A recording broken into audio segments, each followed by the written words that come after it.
patuloy na sinusubaybayan ito ni Pong Mercado. Pong? Doble-dobleng sakripisyo ang ginawa ng ating mga kababayan para lamang maipagpatuloy ang naudlot na pagpaparehistro sa COMELEC dahil sa bagyo noong Sabado.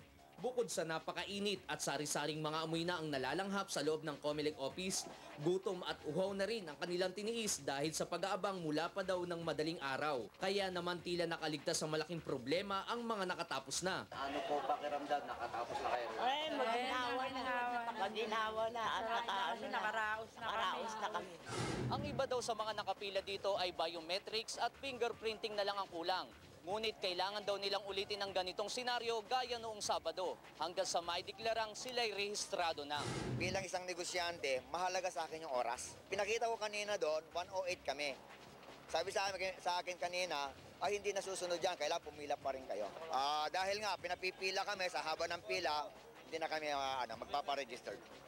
Yun na lang siguro. Ang iba naman, bagamat mahigpit na chinecheck ang number stub ng mga nakapila bilang patunay na kasali sila sa mga dapat magpatuloy sa pagpaparehistro, nagpumilit pa rin kahit hindi sila kasali sa mga nabigyan ng form noong Sabado. Sabi, yung walang number, pwede na kayo umuwi, sabi. Magsayang lang kayo ng oras, magpila.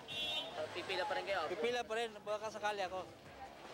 Para pwede, gusto ko bumuto eh. Pinaliwanag naman ni COMELEC Chairman Melo na sapat ang kanilang impormasyong ibinigay sa publiko tungkol sa gagawing special registration. Kaya hindi dapat pang magpalusot ang iba na hindi nakahabol sa deadline. That was understood by everybody. But it was not understood by everybody.